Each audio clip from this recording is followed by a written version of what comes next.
Jaya Radha Madhava Kunja Bihari Ramadhava Kunja Bihari Jaya Radha Madhava Kunja Bihari Jaya Radha Madhava Kunja Bihari Gopijana Vallabha Girivaradhari Gopijana Vallabha Girivaradhari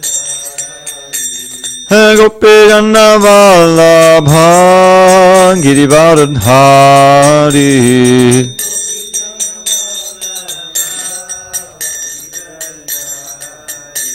Yashodanandana Braja Jana Ranjana Braja Jana Ranjana Yashodanandana Braja Jana Ranjana Braja Jana Ranjana Yamuna Tiravanachari Yamuna Tiravanachari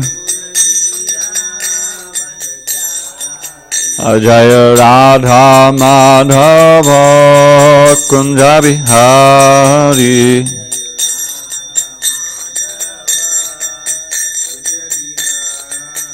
Jaya Radha Madhava Kunja Bihari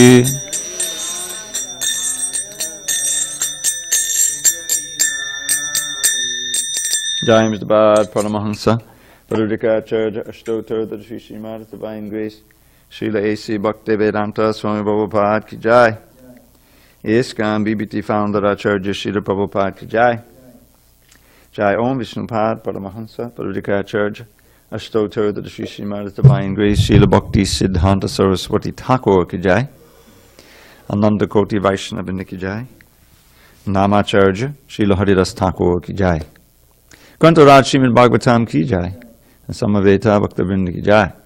All glories to the assembled devotees. All glories to the assembled devotees. All glories to the assembled devotees. All glories to Shri Guru and Gauranga. Narayanam Namaskritya Narang Chaiva Narottamam Devim Saraswatim Vyasam Tato Jayamudire. Before reciting the Srimad Bhagavatam, which is our very means of conquest, we should offer our respectful obeisances unto Lord Narayan, the Supreme Personality of Godhead, and to Narayan Rishi, the supremest human being, unto Mother Saraswati, the Goddess of Learning, and unto Srila Vyasadeva, the author. Nashta Prayesha Bhadreshu Nakcha Prayesha Bhadreshu Nityam Bhagavata Sevaya Nityam Bhagavata Sevaya Bhagavatyuttama Shloke Bhakti Bhavati Naishtiki. By regular attendance in classes on Srimad Bhagavatam and by rendering devotional service to the pure devotee, all that is inauspicious within the heart is destroyed almost to nil, and loving devotion to the Supreme Lord, who is glorified in transcendental songs, is established as an irrevocable fact. Om Namo Bhagavate Vasudevaya. Om Namo Bhagavate Vasudevaya. Om Namo Bhagavate Vasudevaya.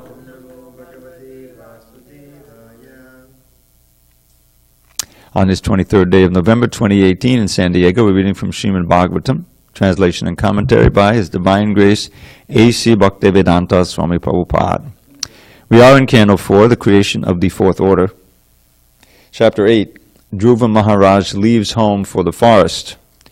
Text number 21. Tata manuvo bhagavan pitamaho yamekamatya puradakshinarmakai ishvabhipede dulavapamanyato bhaumam sukham divyamatapavargyam Tata Manuvo Bhagavan Pitamaho Yamekamatya Purudakshinarmakai Ishvabhipede Dulavapamanyato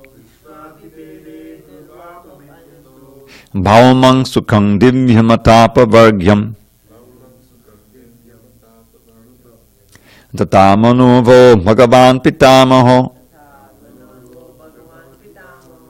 Yamekamatya Purudakshinarmakai Ishvabhipede Dulavapamanyato Bhaumang Sukham Divyhamatapa Vargyam.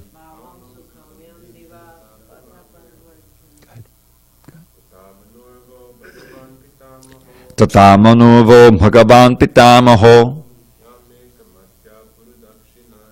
Yamekamatya Purudakshinarmakai Ishvabhipede Dulavapamanyato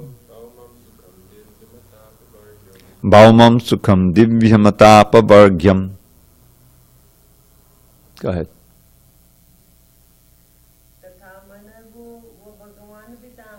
Tata Manuvo Bhagavan Pitamaho Yamekamatya Purudakshinarmakai Ishvabhipede Dulavapamanyato Bhaumam Sukham Divyhamatapa Vargyam. Do you want to try, Prabhu? You got a device there you can look at? Tata Manuvo Bhagavan Pitamaho Yamekamatya Purudakshinarmakai Ishvabhipede Dulavapamanyato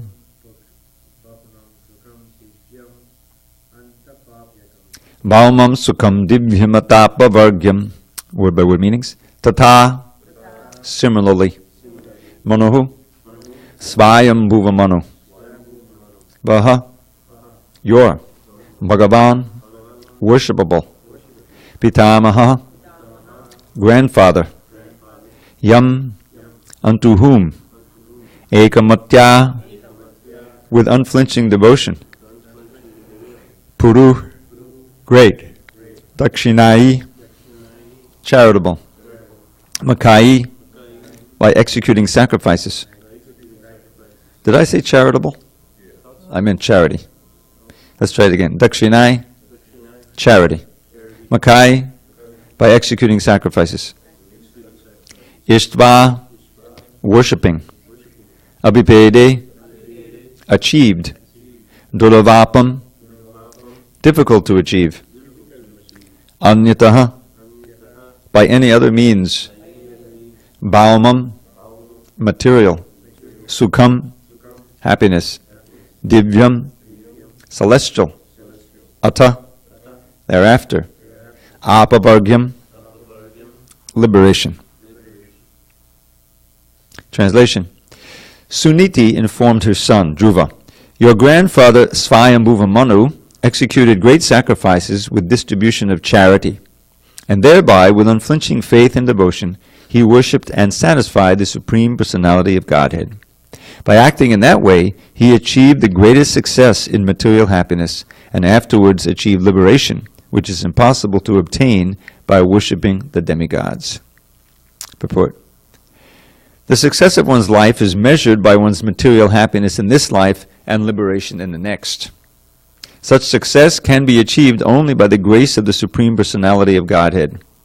The words ekamatya mean concentrating one's mind on the Lord without deviation. This process of undeviating worship of the Supreme Lord is also expressed in the Bhagavad Gita as ananya bhak.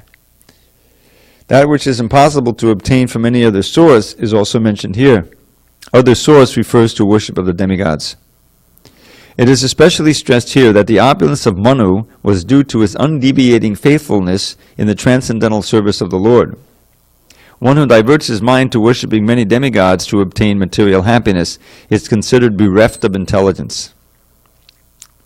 If anyone wants even material happiness, he can worship the Supreme Lord without deviation. And persons who are desirous of liberation can also worship the Supreme Lord and achieve their goal of life. Om Jnana Timirandasya Jnanandjana Shalakaya Chakshu Unmilatam Mena Tasmai Shri Gurave Namaha. I was born in the darkness of ignorance, but my spiritual master Srila Prabhupada opened my eyes with the torchlight of knowledge. I offer my humble obeisance unto him and all members of Sri Parampara. Janardhan Das, I request you during the day sometime, if you can explore this clock, the clock, and turn off the 8 o'clock beep. Every time I give class, inevitably at 8 o'clock, it goes boom. Yeah, you don't have to do it now, but I mean, because it won't happen for another 24 hours. Om Jnana Timirandasya, excuse me. Om Jnana Timirandasya Jnanandjana Shalakaya Chakshurunmilatam Mena Tasmai Shri Gurave Namaha. I was born in the darkness of ignorance, but my spiritual master Srila Prabhupada opened my eyes with the torchlight of knowledge. I offer my humble obeisance unto him and all members of Sri Parampara. Suniti is instructing Dhruva before he goes into the forest, and she's explaining how his grandfather, Swayambhuva Manu, this is near the beginning of the creation, the last creation. Swayambhuva Manu was one of the first sons of Brahma, and he's meant to be a Prajapati, and he is a Prajapati, and he has his two sons, Uttanapada and Priyavrata. So now we're studying the descendants of Uttanapada first, and it's explained, even though Priyavrata was senior,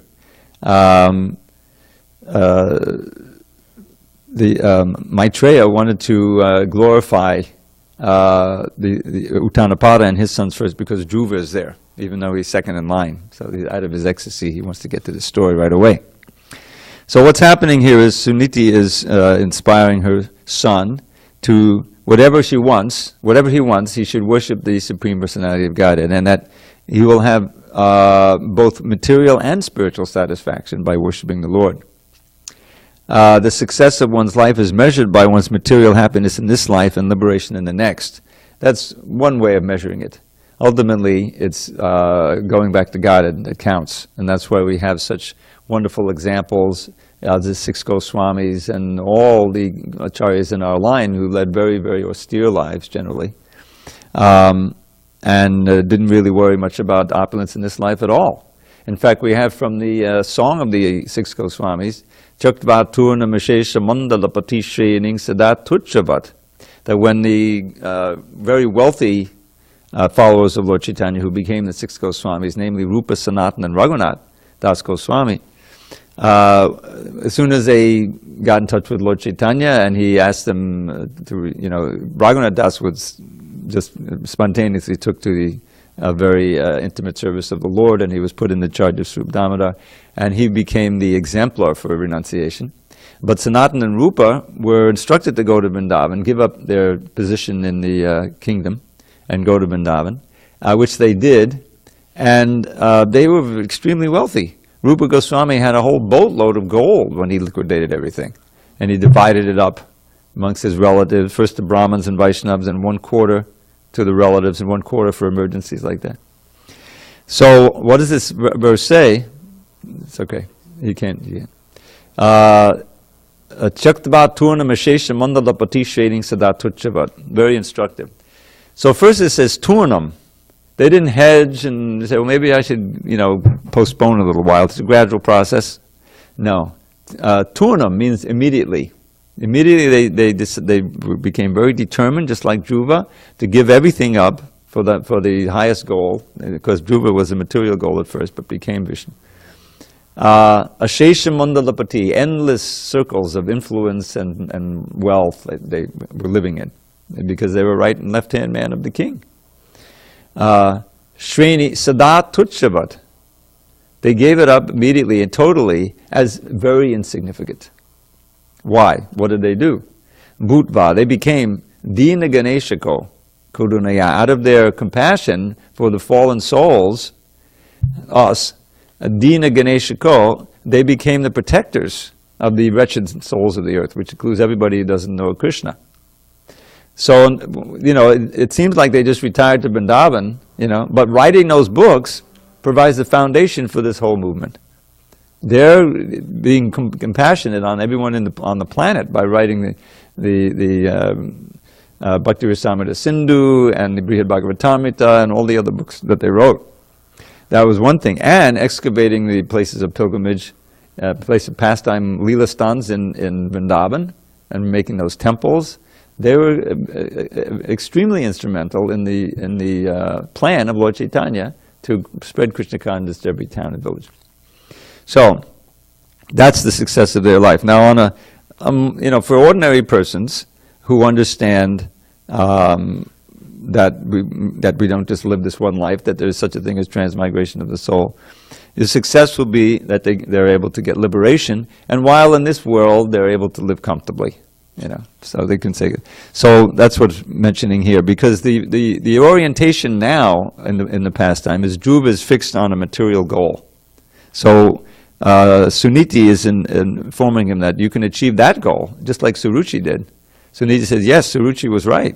You can achieve it by worshiping the Supreme Personality of Godhead and distributing charity like that. So, Ekamatya. Now, Prabhupada is emphasizing here this concentrating the mind upon the Lord without deviation.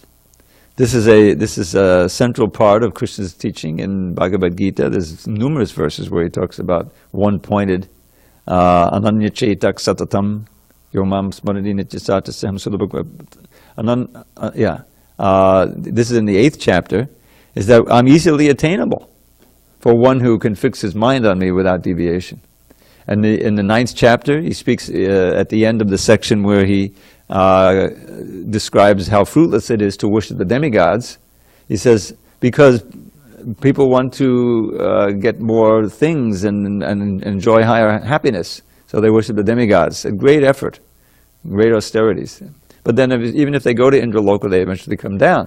So the next verse is, Ananyas chintayanto mam yejana Tesham nityabhyuktam yoga kshema bahamyaham. That by non-deviating worship to me, by the mind completely fixed on me, ananyas means without any other thought. Then for them, who worship me in that mood, tesham nityabhyuktam, those who are always linked to me in that way, I provide their yoga and kshema. Now yoga and kshema is a standard Sanskrit idiom, which means in this context, yoga means the things that you need. Your food, your clothing, your shelter, and relationships, all these things. I provide that. And I provide the kshema. Kshema is the security, the welfare. If you have those things, but they're threatened to be lost, then you can't be happy and peaceful. So the yoga and kshema there, Krishna says, I personally will provide that, yoga and kshema.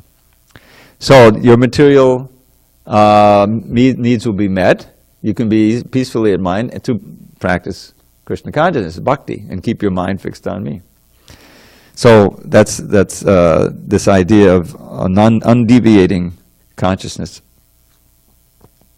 Now, that which is impossible to attain from any other source. The other source, as explained here, is demigod worship. What can't you attain? Liberation. I mean, amongst those two goals, liberation is by far the most valuable. Because even if you get some material wealth, if you don't have liberation, next birth, it can be all taken away. Your fate can be completely changed. So that's the illusion of working hard for material prosperity, whether on this plane or another plane, is that it's temporary.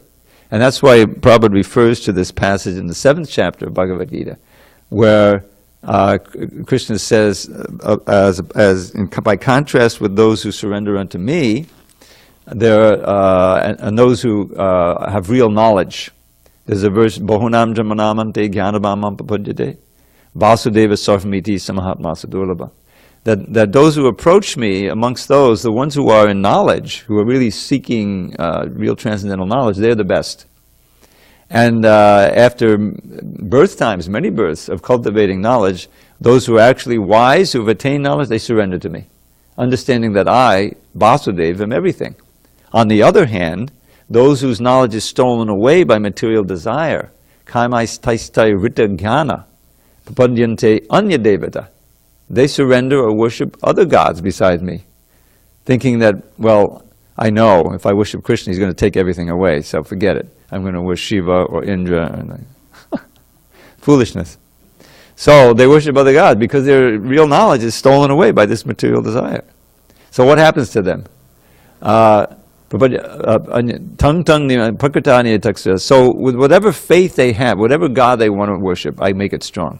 Yo yam yam tanu bhakta shraddhayarchita michati. They want to worship that God with faith. Shraddhayarchita michati.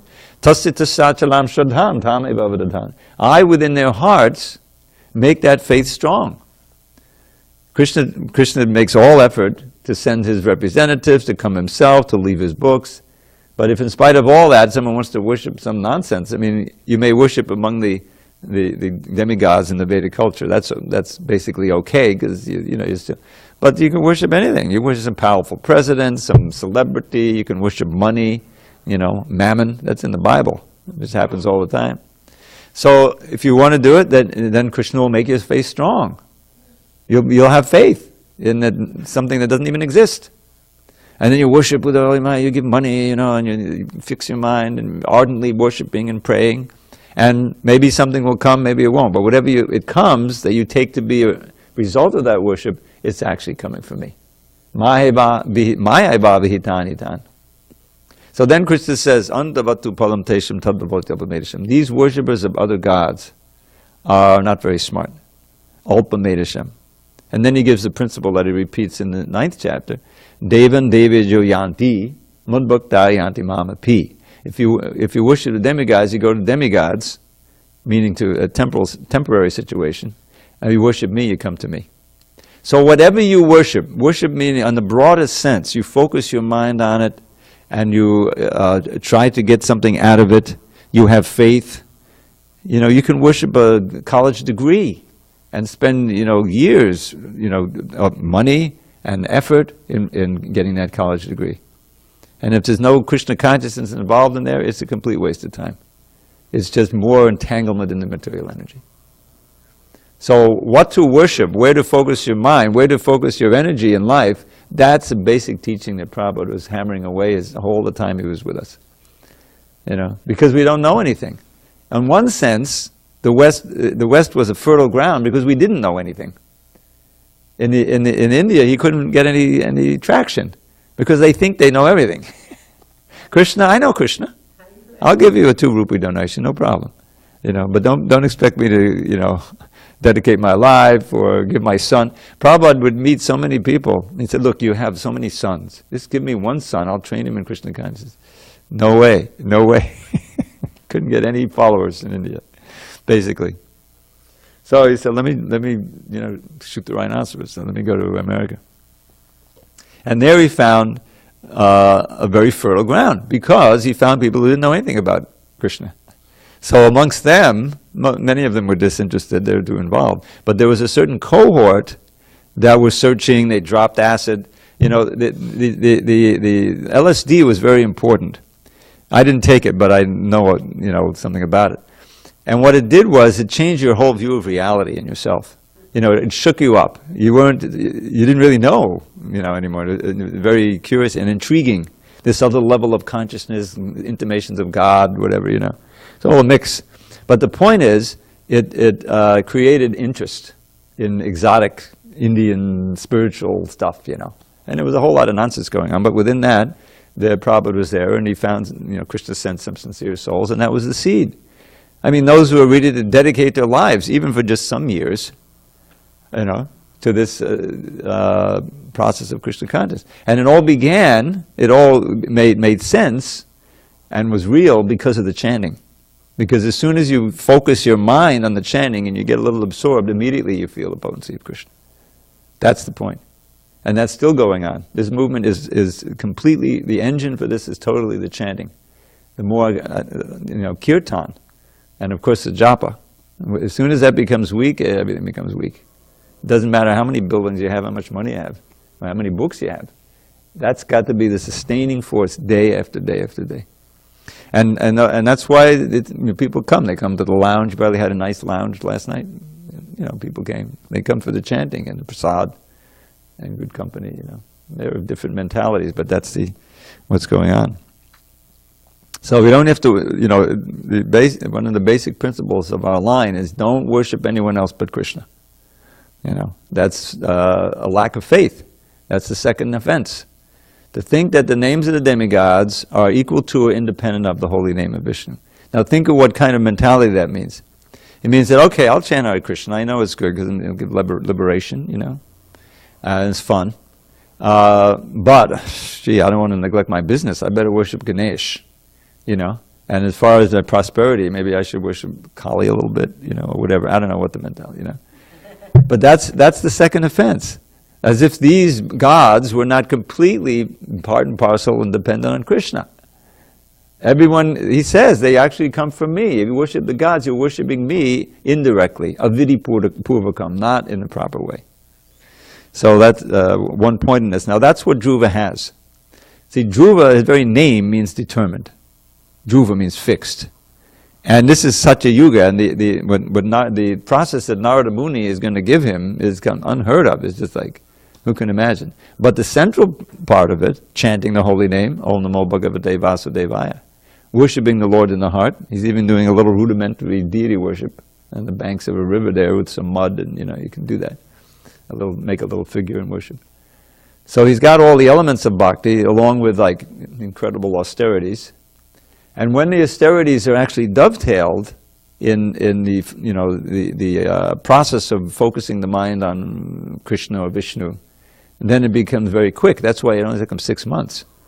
6 months in Satya Yuga is like the snap of a finger. And during that 6 months, and this is what is so intriguing about this pastime, is that his motive for doing what he was doing completely changed. This is the key. Is that Krishna is so powerful and so purifying that when you focus the mind on him and you hear and chant about him and you serve him in some way, even though you've come, as we all do, with so many material desires, the desires become purified. And in the end, Dhruva didn't want anything. He had this darshan of Vishnu, and the description of what he did, he fell down, he was crying and hair standing on and rolling on the ground. And it describes how every one of his senses seemed to be devouring, the murti of Vishnu. I mean, it was literally at the highest levels of prema bhakti. And then he says, there's 2 verses I'll share with you. One is not in the Bhagavatam, but it's the most famous of his prayers at the time. So the whole thing goes, Prabhupada will often quote the last line. It says, Sthana Abhilashi tapasisti toham. So Sthana Abhilashi means I'm longing for a sthana, I'm longing for a position greater than my great-grandfather, than Brahma. He wants, and he gets it. He gets the pole star, he gets Dhruva Loka that's not destroyed at the time of the end of the universe. Brahma Loka is, but that isn't. So, but here he says, Sthana Abhilashi, and desiring that position, I perform severe austerities. Tapasisti toham. I was situated in tapasya. But now, Tvam Praptavan, I've gotten you. Vishnu is standing there with Garuda, in his glory. Tvam Praptavan Deva Manindra Guyam, who are hidden away even from the leading devas. They don't get to see you very much unless you want them to. So Deva Manindra Guyam. Now I realize, Kacham Vachindvan, that I was searching for broken glass. This kingdom, greater than Brahma Loka, I now regard as insignificant broken glass, because Abhidivya Ratnam, I have attained the divine jewel of your darshan, Divya Ratnam. And then the last line, the most famous, Svamin Kratartosmi Varang Nayache. I'm not asking you for any other benediction. I don't want anything else but you. Service to you eternally. That's the key. So his heart was purified and changed by all that focusing on Vishnu in the heart and chanting Om Namo Bhagavate Vasudevaya, Om Namo Bhagavate Vasudevaya, while completely disengaged from any kind of sense gratification. Now in the Bhagavatam, there's several beautiful prayers from Dhruva, one of which I thought was very cogent, and I memorized it many years ago. So he's standing with Vishnu, Bhakti Mahupa Vahatam Trahime Prasango, Bhuyad Ananda Mahatam Amalashayanam, Yenanja Solbanamaru Vyasanam Bhavabdhim, Neshe Bhavad Gunakatarma Tapana Matta. So he says there, my Lord, he's praying, but what is he praying for? No, he's not praying for any kingdom. Let me have the association of devotees in whose hearts the river of bhakti is flowing very powerfully. Bhakti muhu means always. Pravahatam, flowing. Trahime, prasango. And prasanga, this word prasanga comes up again and again in the Bhagavatam. And it means strong, meaningful association. Not just, physical proximity. Prasangam. Bhaktim muhu pravahatam tvahime prasango bhuyad in the future ananta mahatam, or let there be ananta, or unlimited Lord, mahatam amalashayanam, these great souls, mahatmas, whose hearts are completely pure, amalashayanam, by their association, yena Anjasolbanam, I will easily, Anjasolbanam aruvasanam bababdin, I will cross over this ocean of birth and death, which is full of blazing fire-like dangers. That's Prabhupada's immortal phrase. Why?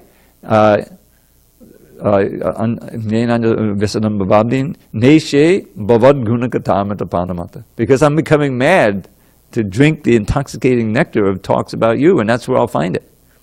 By simply becoming absorbed in your katha amongst the devotees, that's where you have to find it. Nowadays you can put your iPod, but still, somewhere in there's a devotee who spoke. That's a normal thing, is to be amongst the devotees. And I'll be able to drink that nectar eternally, which I'm becoming mad to drink. So he didn't start out that way. He was mad to get back at his stepmother or whatever, get on the lap, it's material. But he became indifferent to that and became mad to drink Krishna Katha.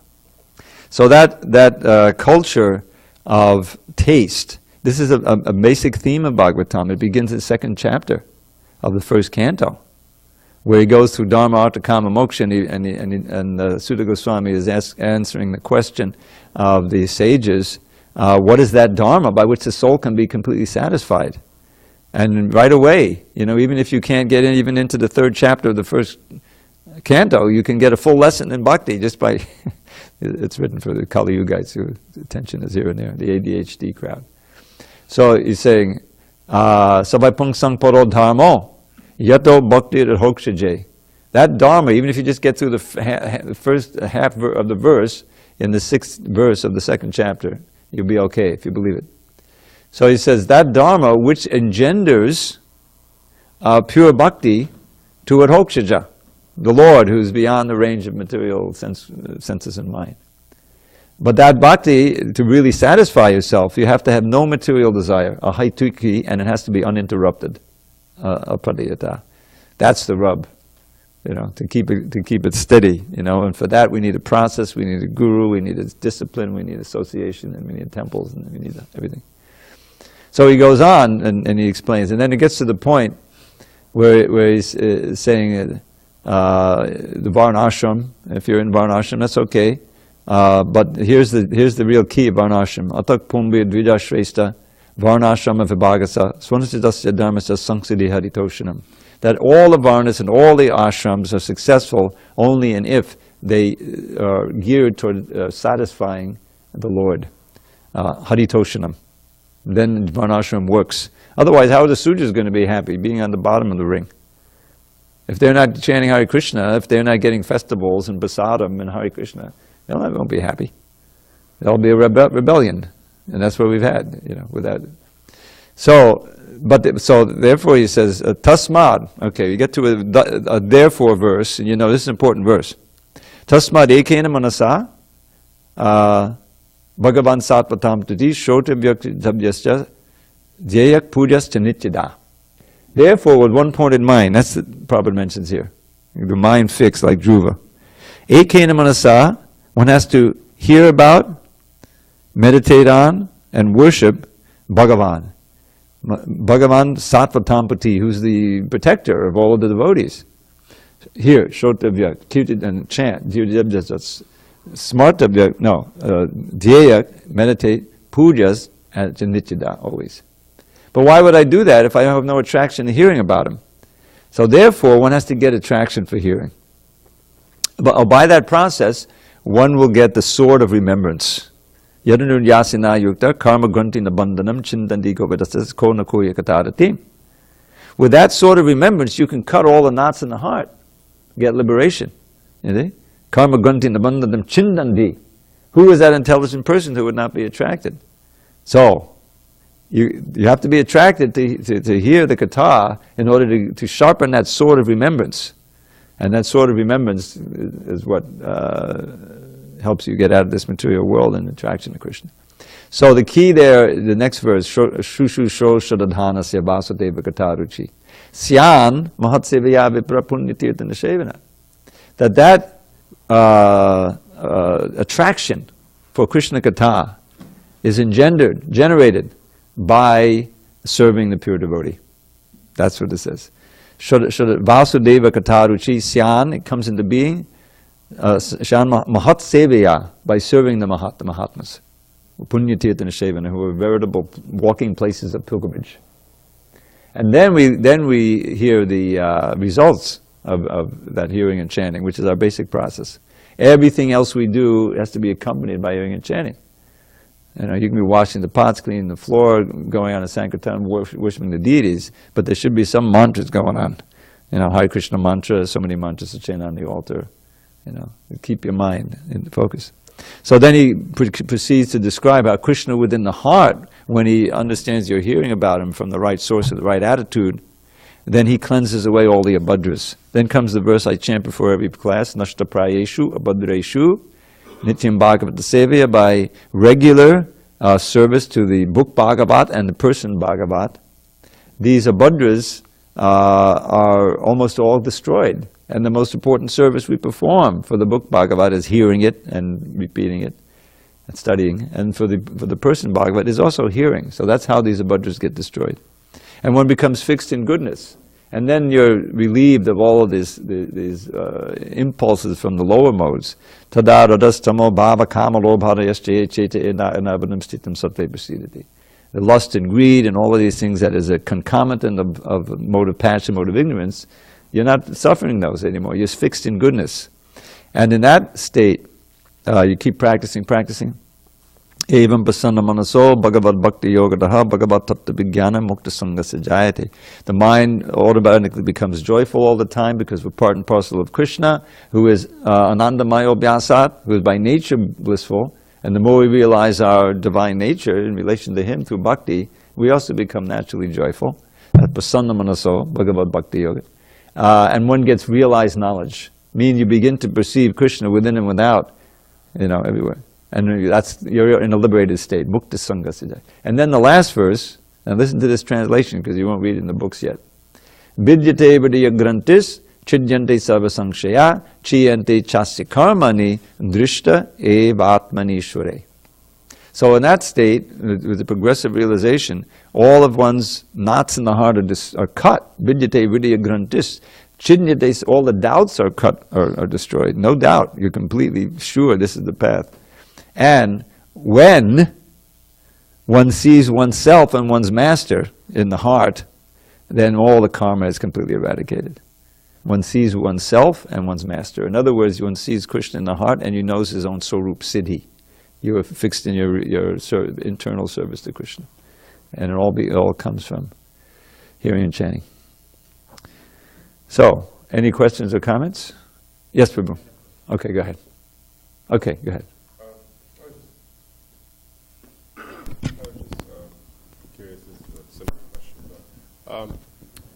Is there Shastric statements as to which abhadra is typically the first to be removed when we take to the process of devotional service? Oh, well, yeah, okay, you didn't hear the question. The question was, there are so many abhadras in the heart, and which is the first one to be removed? I've never heard of anything like that.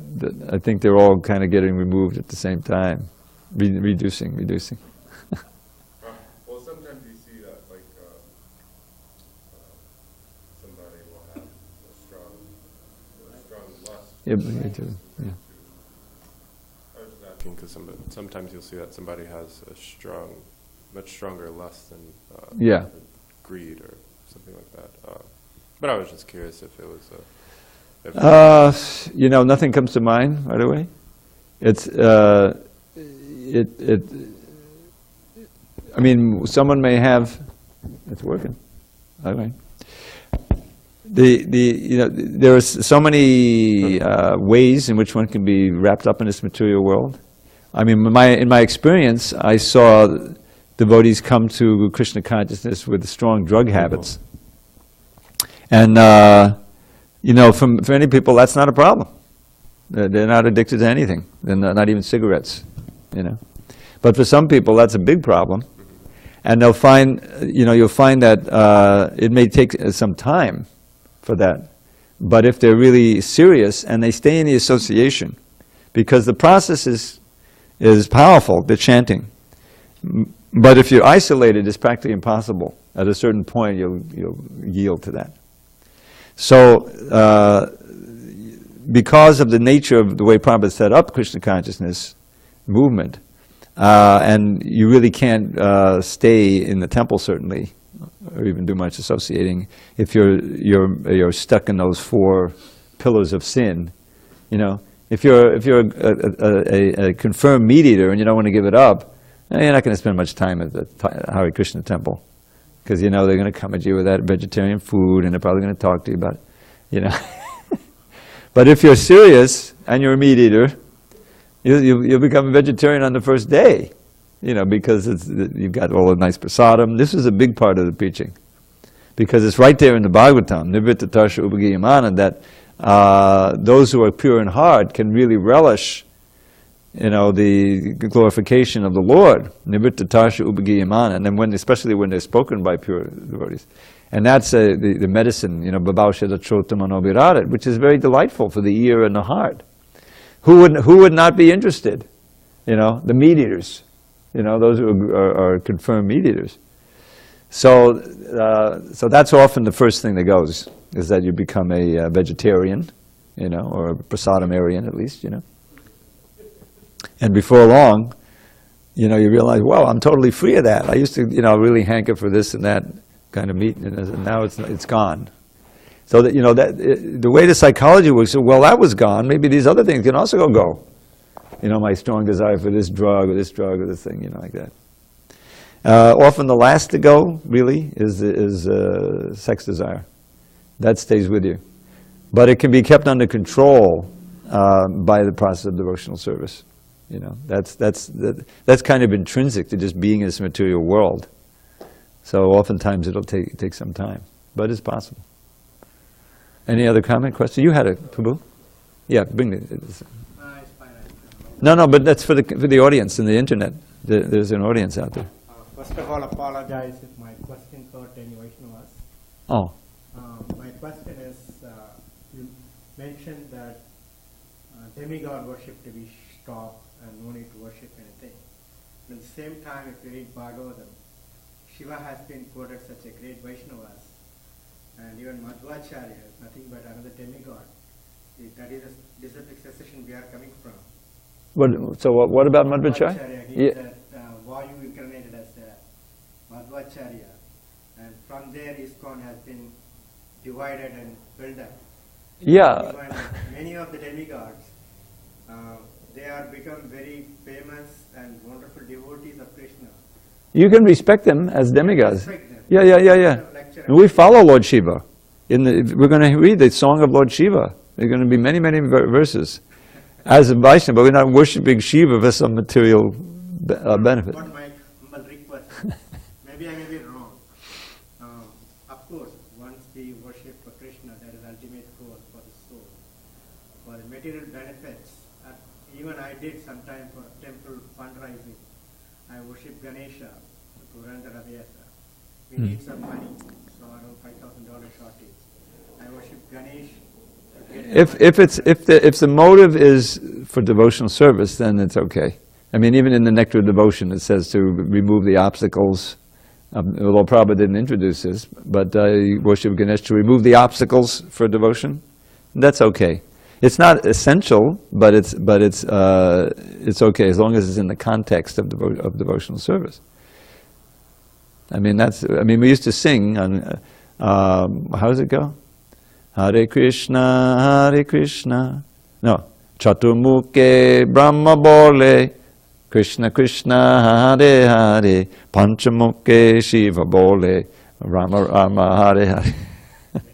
So you're meditating on Brahma and Shiva in the kirtan, as great devotees. So that happens, and then, but generally speaking, the problem is that people want to separate. That's not the offenses. They're equal or independent of. The demigods are not equal, they're, or independent of. The independent of means I got to take, cover all my bases. So I'll put all the gods on the altar and worship, but you're really worshiping none of them. You don't understand. You're a Vaishnava. Okay, Hare Krishna. No, it's okay. I understand. You were able to build a temple? You got the Lakshmi. What is that? It worked. You worship Ganesh. You got the Lakshmi for the temple. Yes, one of the Rath Yatra I did it because they had shortage of $5,000 Oh, for a Rath Yatra. for Rath Yatra. So I called other Saivite temple devotee. So I did puja for rising fund. Uh-huh. So I got it. There you go. Maybe we But it should. doesn't mean that I'm worshipping God. No, of course. Or Krishna. No, it's when it's just for business and no Krishna, then that's what's the bad part. I think that so many people does not know the difference as well. They say, oh, like Yeah, use the mic because there's people outside. Bring in it. India, there's so many people does not know the difference between the Krishna and the other demigods as well. That's another reason. That's the people problem. worship. Yeah, that's the problem. They say, oh, That's why we have to yeah, read oh, Bhagavad Gita it's the as it same- is. It's the same thing if you're worshiping Durga or Shiva or Ganesh or any other deities they worship. They say, ek hi baat hai, like it's just they're all the same. Yeah. Yeah, yatama tatapa. Thank you. All glory to Srila Prabhupada. Haribol.